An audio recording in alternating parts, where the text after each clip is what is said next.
So I was on a road trip recently with some of my mates. As many conversation between me and my mates go, it started with a heated debate as to who would win if Lion-O, Optimus Prime and He-Man had a fight.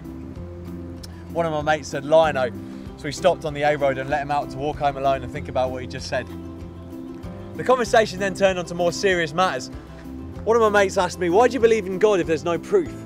Now I was happy talking about 80s cartoons, so metaphysics came as a bit of a shock to me. And the fact is, there isn't any proof for the existence of God. There isn't. Not in the scientific way that my mate was meaning. So what should we do? Jack it all in? I don't think so. I can't prove to you that Optimus Prime would batter Lion-O, but I can put forward a pretty good case. Now you may be one of those people that thinks you live your life by only what can be proven. And you'd be very wrong, because nobody lives their lives that way. Why? Because there are so many things in life that can't be proven scientifically. I can't prove to you that the past exists, or that your mind exists, or that love exists. So do we just dismiss those things? No, of course we don't. Even Sheldon Cooper makes decisions without definitive proof. And if you're married, you'll know that at that moment when the question is asked, do you take this person to be your lawfully wedded husband or wife? You've got no way of working out by equations or algebra what that person will say, and that's part of the joy of it. Nobody lives their life by only what can be proven. We weigh up the evidence and we get stuck in. The question then is this: is there good reason to believe in God? Does the evidence from all around us point toward a creator or away from one? Nobody owns evidence. We're all looking at the same thing. So where does the evidence lead us? Where do the signposts point? And there's more. Do you know how likely it is that we even exist?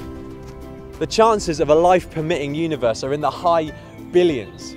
And an atheist might say, in fact, one of my mates did say, yeah, but the fact we're here just proves that we got lucky. Someone had to win the lottery. Well, no, they don't. That's how you get rollovers, and besides, that's the wrong analogy. This isn't like putting your hand into a tombola full of, say, 10 billion white balls and picking out just one. This is like putting your hand into a tombola full of 10 billion white balls and picking out the only black ball. Wouldn't you think that tombola was rigged? If I entered the FA Cup with members of my own family, my mum, my gran and my dog, we'd still get odds from the bookies of, say, 1 billion to 1. But if we went on to win, you wouldn't be saying, yeah, well, someone had to win the cup. You'd be saying, how did my gran score a hat-trick past Joe Hart? The laws of physics are balanced on a razor's edge. To change even one of those laws, even minutely, would be like building a house of cards and replacing the top card with a Jeep. We shouldn't be here, at all.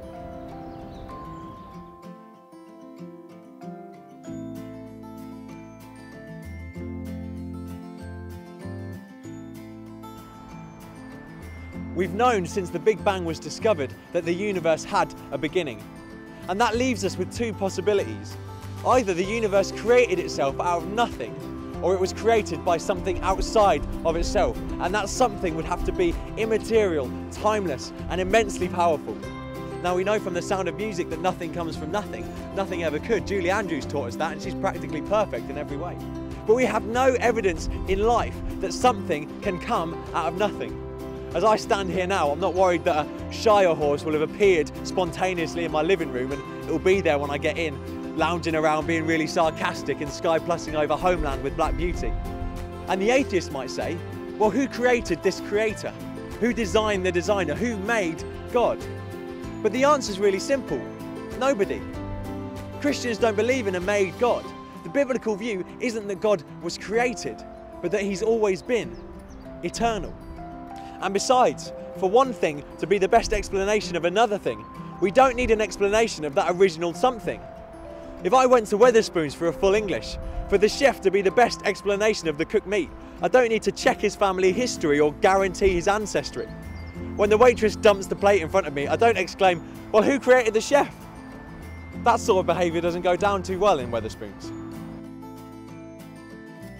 So based on that then, where does the evidence point? Toward God or away?